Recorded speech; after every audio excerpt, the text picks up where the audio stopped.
आदरणीय मेरे प्रिय दोस्तों और भक्तों, श्री राधा माधव एक चिंतन आपको यह सूक्ष्म वृत्तांत कल्याण पत्रिका सन 1993 से लेकर सुना रहा हूँ।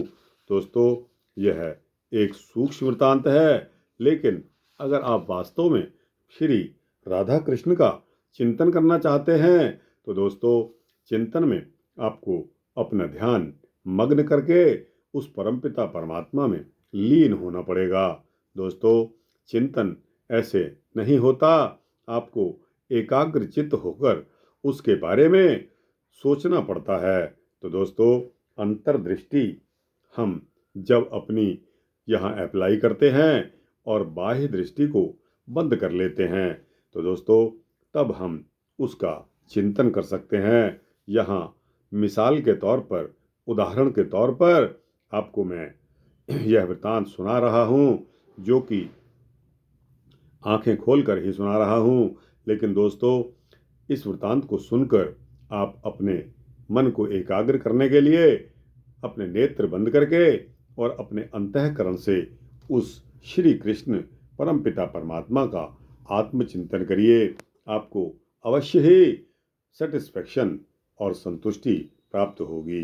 दोस्तों, आइए इस वृत्तांत को शुरू करने में इजाज़त दीजिए। श्री राधा कृष्ण, श्री राधा श्री कृष्ण स्वरूप हैं और श्री कृष्ण श्री राधा स्वरूप हैं। दोनों ही अनंत कलाओं का साकार रूप हैं।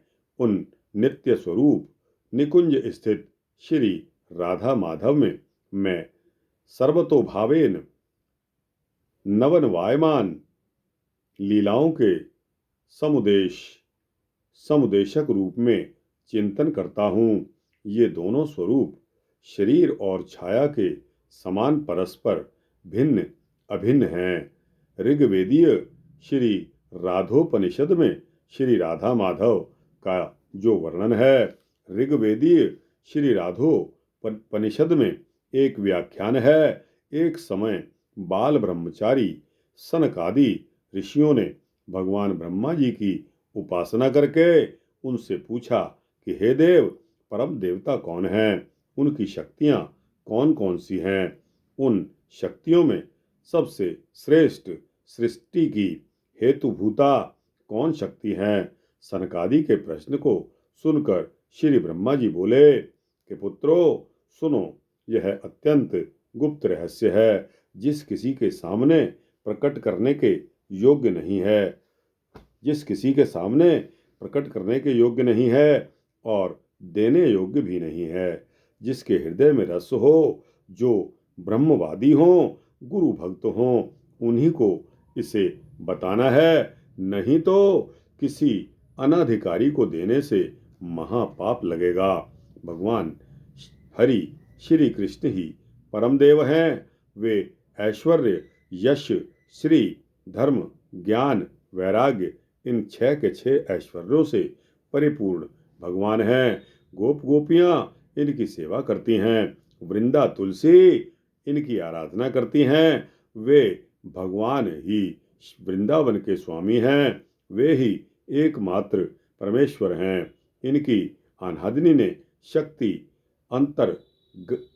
अंतर्गत भूता श्री राधा हैं। वे श्री कृष्ण के द्वारा आराधिता हैं।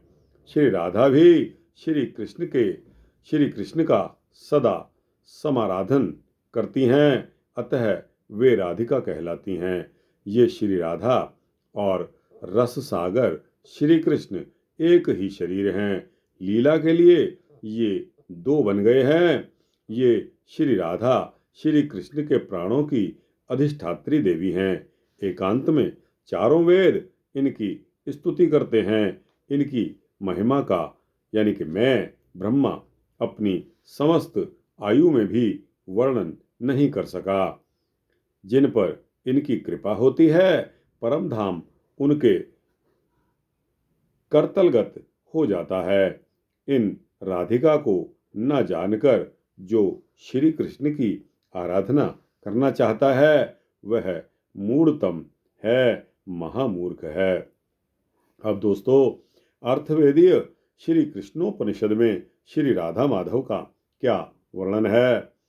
अर्थ अथर्ववेदीय श्री कृष्णोपनिषद में एक महत्वपूर्ण बात आई है। सच्चिदानंद स्वरूप सर्वांग सुंदर भगवान महाविष्णु को श्री रामचंद्र जी के रूप में वन में भ्रमण करते देख वनवासी मुनिगण विस्मित हो गए।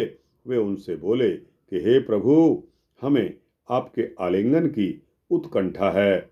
तब श्री राम जी ने कहा, आप लोग अन्य जन्म में मेरे कृष्णावतार में गोपिका बनकर मेरा आलिंगन प्राप्त करोगे। इसी प्रकार कृष्णावतार से पूर्व देवताओं से भगवान ने उन्हें पृथ्वी पर अवतीर्ण होने के लिए कह दिया। तब वे बोले, भगवान, हम देवता होकर पृथ्वी पर जन्म लें, यह हमारे लिए बड़ी ही निंदा की बात है, परंतु आपकी जैसी आज्ञा है, इसलिए हमें वहां जन्म लेना ही पड़ेगा। फिर भी इतनी प्रार्थना है कि हमें ऐसे रूप में वहां उत्पन्न मत करना जिससे आपके अंग स्पर्श से हम वंचित रह जाएं। ऐसा मनुष्य बनकर हम में से कोई शरीर धारण नहीं करेगा। हमें सदा ही अपने अंगों के स्पर्श का अवसर प्रदान करें, तभी हम अवतार ग्रहण करेंगे। रुद्रादि देवताओं का यह वचन सुनकर स्वयं भगवान ने कहा कि देवताओं, मैं तुम्हें अंग स्पर्श का अवसर दूंगा। तुम्हारे वचनों को अवश्य ही पूरा करूंगा। भगवान का आश्वासन पाकर वे सभी देवता बहुत प्रसन्न हुए और बोले, अब हम कृतार्थ हो गए। भगवान का परमानंदमय अंश ही नंदराय जी के रूप में प्रकट हुआ। नंदरानी यशोदा के रूप में साक्षात मुक्ति देवी अवतीर्ण हुई। ब्रह्म विद्यामयी वैष्णवी माया ही देवकी के रूप में प्रकट हुई। निगम वेद ही वसुदेव हैं, जो सदा मुझ नारायण के स्वरूप का स्तवन करते हैं। वेदों का तात्पर्यभूत ब्रह्म ही श्री बलराम और श्री कृष्ण के रूप में इस महीतल पर अवतीर्ण हुआ। वह मूर्तिमान वेदार्थ ही वृंदावन में गोप गोपियों के साथ क्रीड़ा करता है। ऋचाएं उन श्री कृष्ण की गौएं और गोपियां हैं। ब्रह्मा लकुटी रूप धारण किए हुए हैं और रुद्रवंश अर्थात वंशी बने हुए हैं। देवराज इंद्र सिंगी यानी कि वाद्य बने हुए हैं। गोकुल नामक वन के रूप में साक्षात बैकुंठ है। वहां द्रुमों के रूप में तपस्वी महात्मा हैं। लोग लोभ और क्रोधाग्नि ने दैत्यों का रूप धारण किया हुआ है, जो केवल भगवान का नाम लेने मात्र से ही नष्ट हो जाते हैं। श्री शेषनाग श्री बलराम बने हैं और सनातन ब्रह्म ही श्री कृष्ण बने हैं। 16,108 रुक्मिणी आदि भगवान की रानियां वेद की ऋचाएं तथा उपनिषद हैं। इनके सिवा जो वेदों की ब्रह्म रूपा ऋचाएं हैं, वे गोपियों के रूप में अवतीर्ण हुई। रोहिणी माता के रूप में दया का अवतार हुआ। पृथ्वी माता ही सत्यभामा बनी है। महाव्याधि ही अघासुर हैं और साक्षात कली राजा कंस बना है। श्री कृष्ण के मित्र सुदामा राय हैं। श्री कृष्ण के मित्र सुदामा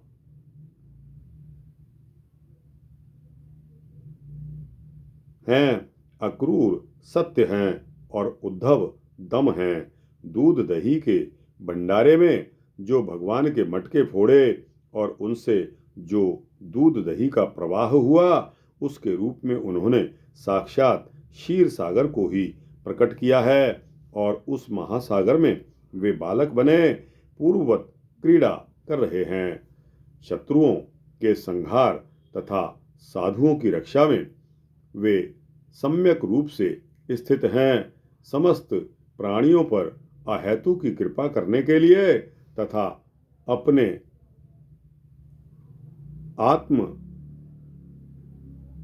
आत्मज रूप धर्म की रक्षा करने के लिए श्री कृष्ण प्रकट हुए हैं।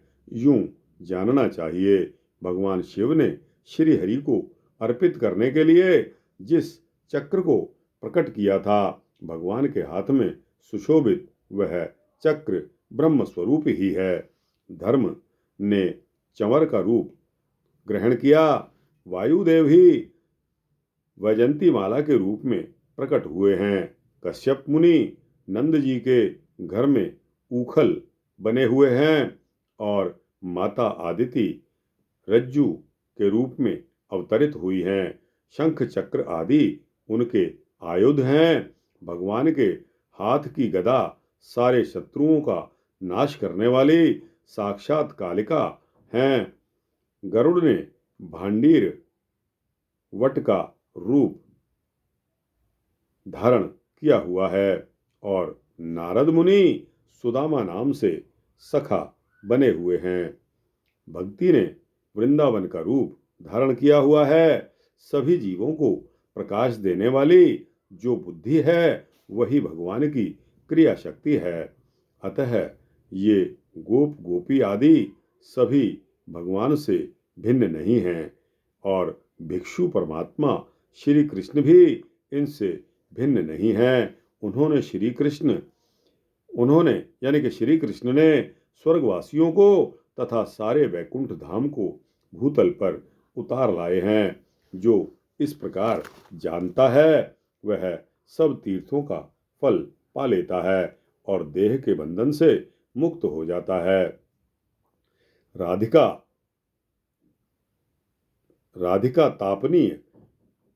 तापनीयोपनिषद राधिका तापनीयोपनिषद में श्री राधा माधव का क्या वर्णन है? अथर्ववेदीय राधिका तापनीय माधोपनिषद में यह वर्णन आता है कि एक बार ब्रह्मवेताओं यानी कि वेदज्ञों ने परस्पर यह विचार करना प्रारंभ किया कि श्री राधिका की उपासना किस लिए होती है। इस विचार में प्रवृत्त होने पर उन पर भगवान आदित्य अत्यंत कृपालु हुए, अर्थात प्रकाश स्वरूप वैदिक ज्ञान उनमें प्रकट हुआ। उन्होंने श्री राधिका जी की उपासना के संबंध में श्रुतियों को इस प्रकार बातचीत करते हुए पाया। श्रुतियां कहती हैं, संपूर्ण देवताओं में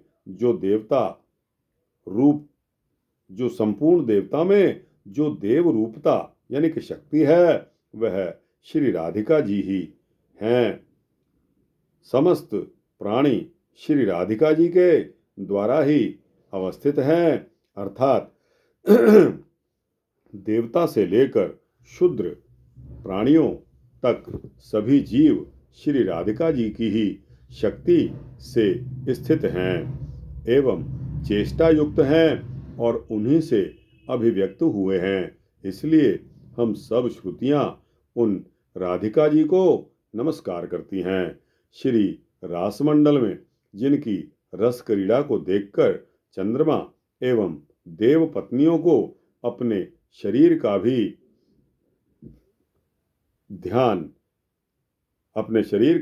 भी भान नहीं रह जाता है एवं वृंदावन के समस्त जड़ एवं जंगम भी अपने स्वरूप को भूल जाते हैं, अर्थात जड़ पाषाण तरु प्रभृति स्रवित होने लगते हैं और जंगम यानी कि चर प्राणी विमुग्ध स्थिर हो जाते हैं।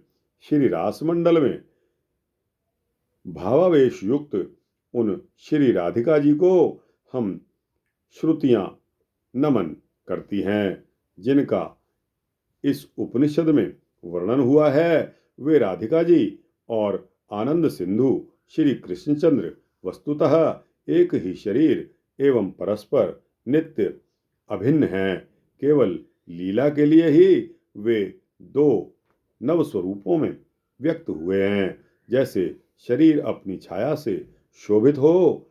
अतएव जिस लीला के लिए उन परम रस सिंधु का विग्रह 2 रूपों में शोभित हुआ, उनकी इस लीला को जो सुनता और पढ़ता है वह उन प्रभु के विशुद्ध धाम यानी कि गोलोक में जाता है।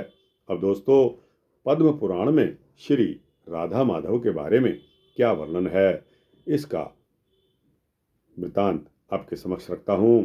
पद्म पुराण में श्री शंकर जी ने देवर्षि नारद जी से श्री राधा कृष्ण की उपासना, उनके स्वरूप और मंत्र आदि के विषय में बहुत रहस्य की बातें बताई हैं। उनमें से कुछ का दिग्दर्शन यहाँ करते हैं। एक बार की बात है कि भगवान शंकर ने नारद जी से कहा कि देवर्षि, मैं भगवान के मंत्र का जप और उनका ध्यान करता हुआ बहुत समय तक कैलाश पर रहा। तब भगवान ने प्रकट होकर मुझे दर्शन दिए और वर मांगने को कहा। मैंने बारंबार प्रणाम किया और उनसे प्रार्थना की कि हे कृपा सिंधु, आपका जो सर्वानंदमयी समस्त आनंदों का आधार नित्य मूर्तिमान रूप है, जिसे विद्वान लोग निर्गुण निष्क्रिय शांत ब्रह्म कहते हैं, वे परमेश्वर, हे परमेश्वर, मैं उसी रूप को अपनी आंखों से देखना चाहता हूँ। तब भगवान ने कहा कि आप यमुना जी के पश्चिम तट पर मेरे वृंदावन में जाइए, वहाँ आपको मेरे स्वरूप के दर्शन हो जाएंगे। इतना कहकर भगवान अंतर्ध्यान हो गए। मैंने उसी क्षण मनोहर यमुना तट पर जाकर देखा, समस्त देवताओं के ईश्वरों के ईश्वर भगवान श्री कृष्ण मनोहर गोपवेश धारण किए हुए हैं। उनकी सुंदर किशोर अवस्था है। श्री राधा जी के कंधे पर अपना अति मनोहर बायां हाथ रखे हुए वे सुंदर त्रिभंगी से खड़े मुस्कुरा रहे हैं। आपके चारों ओर गोपियों का मंडल है। शरीर की कांति सजल जलद के सदृश स्निग्ध श्याम वर्ण है। आप अखिल कल्याण के एकमात्र आधार हैं। इसके पश्चात भगवान श्री कृष्ण ने अमृतोपम मधुर वाणी में मुझसे कहा कि शंकर जी, आपने अब मेरा यह परम अलौकिक रूप देखा है।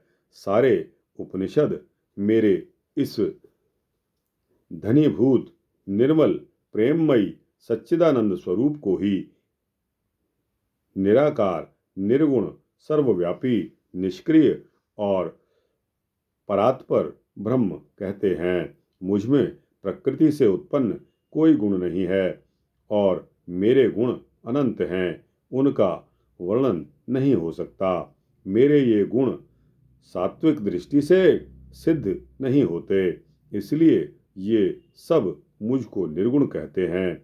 माहेश्वर, मेरे इस रूप को चर्म चक्षुओं के द्वारा कोई देख नहीं सकता, इसलिए वेद इनको अरूप या निराकार कहते हैं। मैं अपने चैतन्यांश के द्वारा सर्वव्यापी हूँ, इसलिए विद्वान लोग मुझको ब्रह्म कहते हैं और मैं इस विश्व प्रपंच का रचयिता नहीं हूँ, इसलिए पंडितगण जो हैं मुझको निष्क्रिय बतलाते हैं।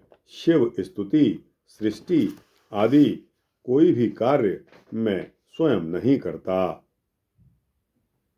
वस्तुतः सृष्टि आदि कोई भी कार्य नहीं करता।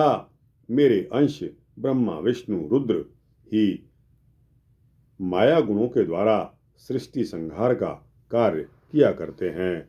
देवर्षि भगवान के इस प्रकार कहने और कुछ अन्य उपदेश करने पर मैंने उनसे पूछा कि हे नाथ, आपके इस युगल स्वरूप की प्राप्ति किस उपाय से हो सकती है, इससे कृपा करके बतलाइए। भगवान ने कहा कि हम दोनों के शरणापन्न होकर जो गोपी भाव से हमारी उपासना करते हैं, उन्हीं को हमारी प्राप्ति होती है, अन्य किसी को नहीं। गोपी भावेन देवेश स मामेति च चेतरः। एक सत्य बात और है, वह है यह है कि पूरे प्रयत्न के साथ इस भाव की प्राप्ति के लिए श्री राधिका को उपासना करनी चाहिए। हे रुद्र, यदि आप मुझे वश में करना चाहते हैं तो मेरी प्रिया राधिका जी की शरण ग्रहण कर लीजिए। अब दोस्तों, यहाँ गोपी भाव के बारे में आता है। प्रश्न उठता है कि गोपी भाव असल में है क्या, और श्री राधा की शरणागति कैसे प्राप्त हो सकती है। श्री कृष्ण सुख के लिए सर्व त्याग, यही गोपी की विशेषता है। श्री कृष्ण सुख के लिए अपना सर्व त्याग यानी कि सब कुछ न्यौछावर कर दो, और यही गोपी भाव है। निज सुख के लिए लोग बहुत कुछ त्याग करते हैं, परंतु केवल कृष्ण सुख के लिए सर्व त्याग करना केवल गोपियों में ही संभव है। वस्तुतः यह कृष्ण सुख गोपी प्रेम का स्वरूप लक्षण है। निज सुख कामना को प्रीति रस की उपाधि कहा गया है। गोपी प्रेम में यह उपाधि नहीं है, इसी से गोपी प्रेम को निरुपाधि प्रेम कहते हैं। वस्तुतः श्री कृष्ण सुख ही गोपी का सुख है। स्वतंत्र सुख अनुसंधान की उसमें कल्पना भी नहीं है। गोपी का वस्त्राभूषण धारण करना, श्रृंगार करना, खाना पीना, जीवन धारण करना सभी सहज ही श्री कृष्ण के लिए हैं।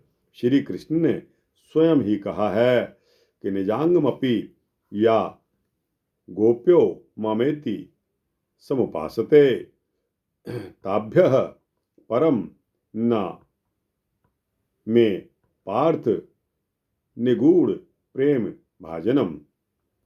हे पार्थ, गोपियां अपने अंगों की रक्षा या देखभाल भी इसीलिए करती हैं कि उनमें मुझे सुख मिलता है। गोपियों को छोड़कर मेरा निगूढ़ प्रेम पात्र और कोई नहीं है। गोपियां अपने देह की रक्षा, सार संभार तथा श्रृंगार सज्जा करती हैं, यह सत्य है। अवश्य ही यह साधन राज्य में एक नई बात है। सभी साधन क्षेत्रों में शरीर की इतनी देखभाल साधन में बाधक मानी जाती है। सभी देह को तुच्छ समझकर देह की सेवा छोड़ देने की सम्मति देते हैं। यह अनोखी प्रणाली तो गोपी भाव की ही है, जिसमें देह की सेवा भी भजन में सहायक होती है। पुजारी प्रतिदिन पूजा के प्रत्येक पात्र को मांजकर उज्ज्वल करता है और सजाता है। गोपियों का यह विश्वास तथा अनुभव है कि श्री कृष्ण की सेवा में जिन जिन उपचारों की आवश्यकता है, उनमें उनका शरीर भी एक आवश्यक उपचार है। इसलिए वे शरीर रूप इस पात्र की नित्य उज्ज्वल करके इस पात्र को नित्य प्रति उज्ज्वल करके श्री कृष्ण पूजा के लिए सुसज्जित करती हैं। पूजा का उपचार वस्तुतः पुजारी की संपत्ति नहीं होती, वह तो भगवान की ही संपत्ति है। पुजारी तो उसकी देखरेख, संभाल, सजावट करने वाला है। इसी प्रकार गोपियों के शरीर श्री कृष्ण की संपत्ति हैं। गोपियों के ऊपर तो उनके यथायोग्य यत्नपूर्वक संभाल करने का भार है। गोपियों के तन मन सभी के स्वामी श्री कृष्ण हैं। शरीर को धो और पोंछकर वस्त्र आभूषणों से सजाने पर उसे देखकर श्री कृष्ण सुखी होंगे। इस कृष्ण सुख कामना को लेकर ही प्रातः स्मरणीय ब्रज देवियां श्री कृष्ण के सेवोपचार के रूप में अपने शरीर की सावधानी के साथ सेवा करती हैं। यह शरीर सेवा श्री कृष्ण सेवा के लिए ही है, अतः यह भी एक परम साधन है, प्रेम का लक्षण है। सामान्यतः एक सिद्धांत है, ये यथा मां प्रपद्यन्ते तास्त दैव भजाम्यहम्। जिस प्रकार की कामना भावना भक्त की होती है, भगवान उसे वही वस्तु प्रदान करते हैं। दोस्तों, यहाँ गोपियों के संबंध में भगवान के इस सिद्धांत वाक्य की रक्षा नहीं होती। इसके निम्नलिखित कारण हैं।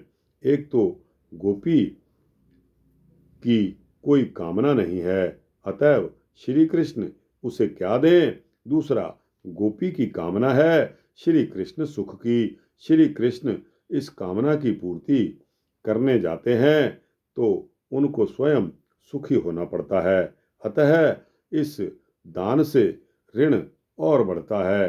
तीसरा, गोपियों ने सर्व त्याग करके अपने को श्री कृष्ण के प्रति समर्पित कर दिया है, परंतु श्री कृष्ण का अपना चित्त बहुत जगह से प्रेमियों के प्रति प्रेम युक्त है।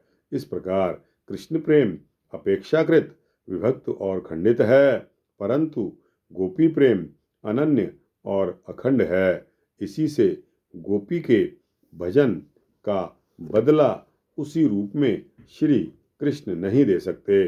इसी से वे अपनी असमर्थता भी प्रकट करते हुए कहते हैं कि गोपियों, मैं सदा तुम्हारा ऋणी हूँ। तुम अपने सौम्य स्वभाव से तथा प्रेम से ही मुझे उऋण कर सकती हो, परंतु मैं तो तुम्हारा ऋणी ही हूँ। प्रेम मार्गी भक्ति को चाहिए कि वह अपनी समझ से, तन मन वचन से होने वाला प्रत्येक चेष्टा को श्री कृष्ण सुख के लिए ही करे। जब जब मन के प्रतिकूल स्थिति प्राप्त हो, तब तब उसे श्री कृष्ण की शुभेच्छा जनित स्थिति समझकर परम सुख का अनुभव करे। यूं करते करते प्रेमी भक्त का केवल श्री कृष्ण सुख काम अनन्यता पर पहुंच जाता है। तब श्री कृष्ण के मन की बात भी उसे मालूम होने लगती है। गोपियों के श्री कृष्णानुकूल जीवन में यह प्रत्यक्ष है। दोस्तों, अब श्री राधा माधव की अभिन्नता के बारे में चिंतन करते हैं और यह वृत्तांत थोड़ा ही बचा है। बने रहिए इस वृत्तांत के अंत तक।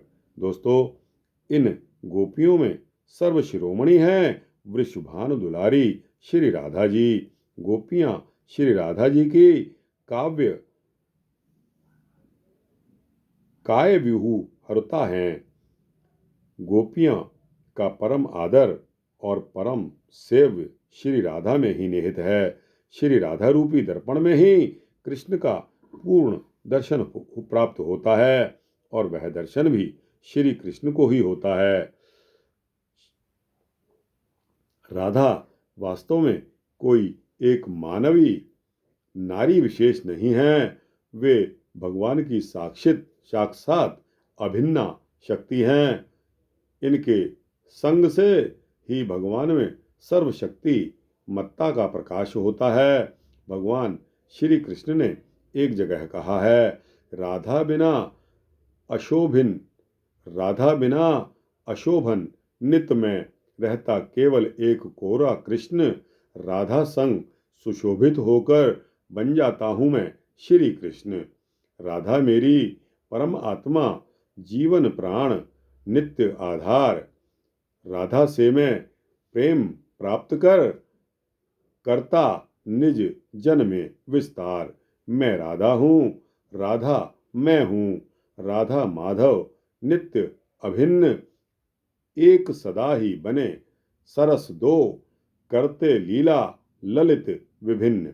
राधा के बिना मैं नित्य ही शोभाहीन केवल निरा कृष्ण रहता हूँ, परंतु राधा का संग मिलते ही सुशोभित होकर श्री सहित श्री कृष्ण बन जाता हूँ। राधा मेरी परम आत्मा है, मेरा जीवन है, मेरी प्राणभूता है। राधा से ही प्रेम प्राप्त करके मैं उस प्रेम का अपने प्रेमी जनों में प्रचार प्रसार और विस्तार करता हूँ। वास्तव में मैं ही राधा हूँ और राधा ही मैं हूँ।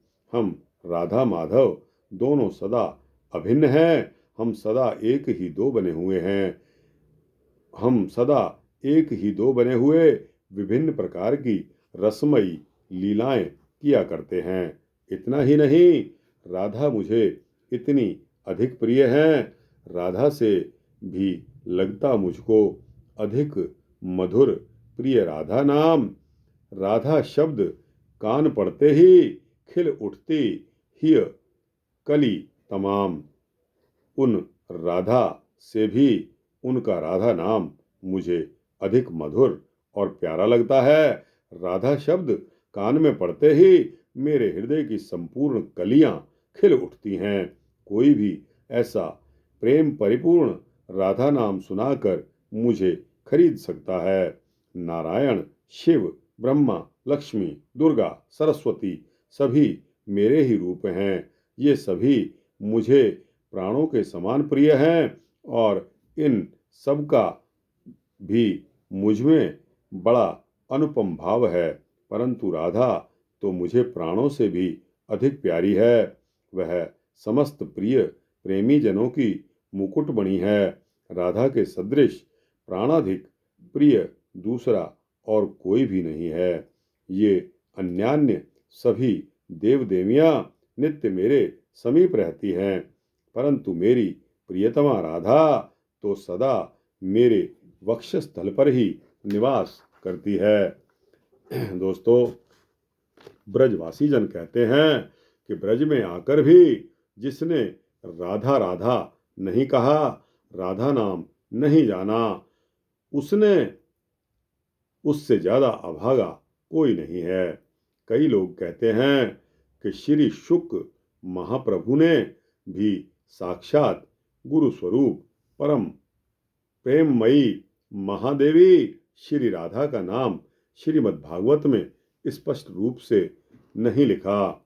वस्तुतः श्रीमद् भागवत में जैसा राधा चरित्र का वर्णन तथा जैसा राधा लीला का गान हुआ है, वैसा अन्य किसी ग्रंथ में नहीं है।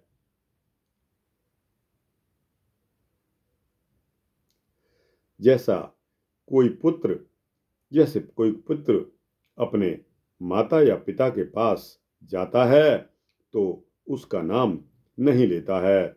गुरु जी का नाम लेकर कोई उन्हें संबोधित नहीं करता। ये एक प्रेम की विधा है और मर्यादा है। रसिकों ने बताया है कि श्री जी के चरणों के नूपुरों से शब्द ब्रह्म का प्रकाश होता है। श्री राधा पद पद्म में नूपुर कलरव होए। नूपुर ध्वनि के आगे वंशी ध्वनि भी चुप हो जाती है। झंकार झंकार नृपुरवर्ती झंकार नूपुरवती बत कहीं राधाम। जब वे चलती हैं तो ऐसी अद्भुत झंकार ध्वनि उत्पन्न होती है कि उस सुंदरता मधुरता के आगे शब्द ब्रह्म, अनेक मंत्र, वीणा, वंशी आदि सब शांत हो जाते हैं। जिस समय श्री राधा रानी गाती हैं तो उस गान की मधुरता के आगे श्री कृष्ण भी मौन हो जाते हैं। भावुक जन कहते हैं, बिना राधिका के जो श्री कृष्ण की उपासना करता है उसे तो अमावस्या के चंद्रमा का उपासक समझो। वस्तुतः श्री कृष्ण तत्व की प्रकाशिका तो वृषभानुजा ही हैं। श्री राधा माधव देखने में भले ही दो प्रतीत होते हों, परंतु वास्तव में तो एक ही हैं। जैसे चंद्र और चंद्रिका, पुष्प और उसकी सुगंध, जल और उसकी तरंगें, पृथ्वी और उसकी गंध, जल और उसका रस, अग्नि तथा उसका रूप यानी कि दहकना, शब्द अर्थ आदि देखने में दो जैसे होने पर भी एक ही हैं। उन भगवान श्री राधा माधव के उपवेशनार्थ आसन एक ही है। दोनों की विचार वृत्ति बुद्धि भी एक ही है। दोनों का मन भी एक ही है। दोनों का ज्ञान भी समान ही है। दोनों का पद भी एक ही है।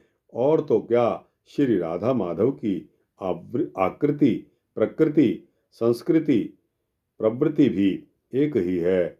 उनमें भेद नहीं है।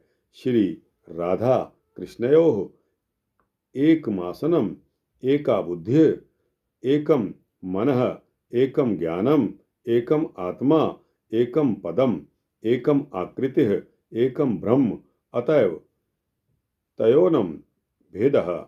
एक बार मन की चंचलता को छोड़कर सफलता और एकाग्रता पूर्वक जरा ध्यान से देखा जाए तो राधा माधव दो नहीं एक ही दिखेंगे। क्यों? क्योंकि वे दो हैं ही नहीं, एक ही हैं। श्री माधव ही राधा हैं। बिंब प्रतिबिंब के समान श्री राधा ही माधव हैं। ये श्री राधा माधव ही साक्षात सच्चिदानंद धन परम अमृत स्वरूप पार ब्रह्म है। यही इनका युगल स्वरूप है। प्रेमी साधक इन्हीं श्री राधा माधव युगल की उपासना किया करते हैं। दोस्तों, वृतांत बड़ा हो गया है। इसके पश्चात आता है युगल उपासना और काम और प्रेम में अंतर के बारे में आता है। इसके साथ ही मूर्तिमान सौंदर्य श्री राधा माधव।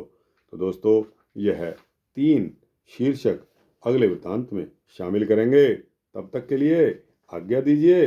यह वृतांत आपको अच्छा लगा हो तो इसको लाइक और शेयर करते हुए अपने दोस्तों, भक्तों, मित्रों, जिज्ञासुओं तक अवश्य पहुंचाना। दोस्तों, कमेंट सेक्शन में अपनी राय देना। और दोस्तों, इस चैनल को सब्सक्राइब कर देंगे तो आपको इसी तरह के सूक्ष्म भक्ति वृतांत सबसे पहले मिलेंगे। जय श्री राधे, जय श्री कृष्णा, जय श्री राधे कृष्णा, जय श्री राधे कृष्णा।